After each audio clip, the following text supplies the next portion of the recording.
এখন আমি কি করবো? বাড়ি বাড়িতে আসে যেহেতু গেট খোলা, যাই একটু বাড়ির ভিতরে আবার গেলে শুনবো বাড়ি আসতে পারি। মাতব্বর সাহেব,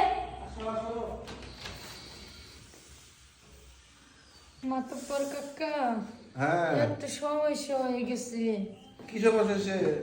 কি সমস্যা হয়েছে? ওই যে আব্বাই না সরকারি গাছ কাটছে না, আচ্ছা বসো আগে বসো।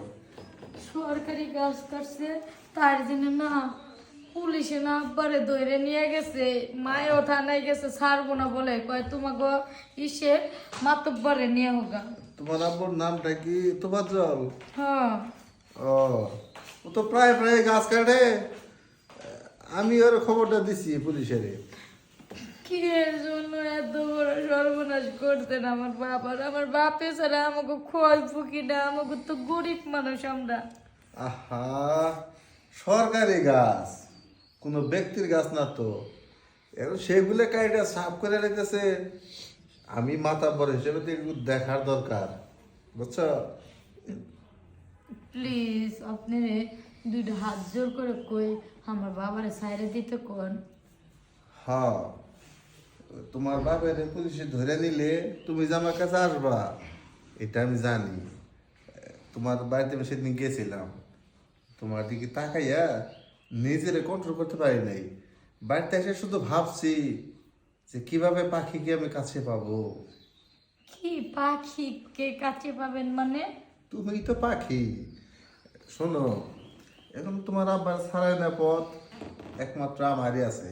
আমি যেহেতু কমপ্লেন করছি, আমি যদি কমপ্লেনটা উইথড্র করে নেই তাহলে তোমার আব্বার ছাড়ে দেবো। প্লিজ তাহলে কমপ্লেনটা উঠাই নেন না। তুমি যদি চাও তাহলে নিতে পারি। নেন উঠাই তাহলে, আমি চাই। এখানে একটা শর্ত আছে যে কি শর্ত? আহ, কতদিন যাবত কাঁচা হরিণের মাংস খাই না, আজকে একটু খাইতে মন চাইতেছি। এই দেশে হরিণ পাবো কোথায়? হরিণের মাংস তো নাই এই দেশে। তোমার চোখে নাই, আমার চোখে আমি দিব্যি দেখতে পেয়েছি। কি সুন্দর জোয়ান একটা মাইয়া। আহ, বুঝি নাই আপনার কথা আমি। তোমার তো অল্প বয়স, তুমি কেমনে বুঝবা? তোমার তো পুরো পুরো মন। তুমিই পারো একমাত্র তোমার বাবারে বাঁচাইতে, এই নরম হাত দিয়া। এই ছাড়েন, আপনি আমাকে ছুবেন না। আচ্ছা তুমি তাহলে চলে যাও, তোমার বাবা এখানে পৌঁছে। না, মাত্র বসে প্লিজ আমার বাবাকে বের করার ব্যবস্থা করেন। তুমি তো রাজি হচ্ছ না, তুমি রাজি হলে তো আমি এখনই ফোন দিয়ে বলতে পারি। আচ্ছা ফোন দিয়ে বলেন সাইড দিতে। বলবো, আমার কাজটা হয়ে যাক তারপরে বলবো। তারপরে মনে হয় আপনি বলবেন না। বলবো, আহা, মাতাব্বা কখনো বেমানি করে না, বুঝছো? তোমার এই নরম হাত দিয়া আমার যদি একটু আদর করে দাও তাহলে আমি তোমার আব্বুরে সারানোর ব্যবস্থাটা করবো। কি আল্লাহ, এখন আমি ফাঁদে পড়ে গেলাম, কি বিপদে যে পড়ছি। না দিলেও তো মনে হয় ছাড়বো না, আর আমার বাপের উদ্ধার করতে পারবো না। এ থেকে কথা কম করে কাজটা করে জায়গায় কেউ তো জানবে লাগেনি সমাজের মানুষ। কি রাজি তো? হ্যাঁ, আচ্ছা শোনো, পাড়া উঠাই দাও, আমি মাথা বলবো। এলাকার মাঝে কার মায়েরা কদ্দ হইলো, কেন নতুন বউ বাড়িতে আনলো, এটা আমি কিন্তু ঠিকই জানি। শুয়ে পড়ো। আর এই তুমি আসবা দেখা আমার এই বাড়িটা খালি করে রাখছি, বুঝছো? বাড়িতে কেউ নাই। আপনার বউ গেছে কই? ও, ও শপিং এ গেছে, আসতে সেই সন্ধ্যা হয়ে যাব। তাহলে আজকে মনে পরিষ্কার করছো নিচে জায়গা না? তাহলে তুমি যদি কিছু মনে না করো একটু ভরে দেই।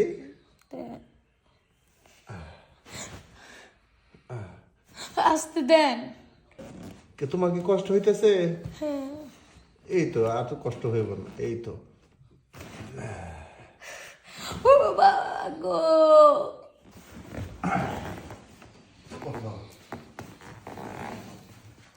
কি ঝিনঝিন করে? আপনি একটু ফোনটা করে দেন স্যারকে। আহা, কই মো?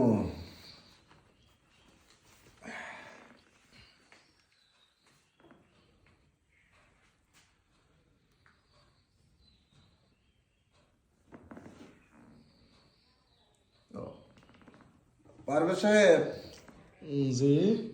ওই যে আমি তো একটা কমপ্লেন করছিলাম এক ব্যক্তির নামে। হ্যাঁ হ্যাঁ, গাছ কাটার বিষয়। হ্যাঁ, ওকে তো আজকে তুলে নেওয়া হয়েছে। জি জি। আমার কমপ্লেনটা আমি উইথড্র করে নিলাম। হ্যাঁ, আমার বোঝা একটু ভুল ছিল, সেটা ও কাজটা ও করেনি, অন্যজন করেছে। হ্যাঁ, আচ্ছা ঠিক আছে, তাহলে ছেড়ে দিচ্ছি। কাইন্ডলি ওনাকে ছেড়ে দেবেন। আচ্ছা সেন্ট্রি, ধন্যবাদ। ওনাকে ছেড়ে দিন। দেখছো, মাথা বল কখনো বেমানি করেন না। আমি যাই এখন তাহলে। তোমাদের সংসারে অভাব থাকবো না, তুমি যদি এই মাথা বললে একটু খেয়াল রাখো। আচ্ছা ঠিক আছে, আমি যাই। হ্যাঁ, সময় মতো চাই এমনি।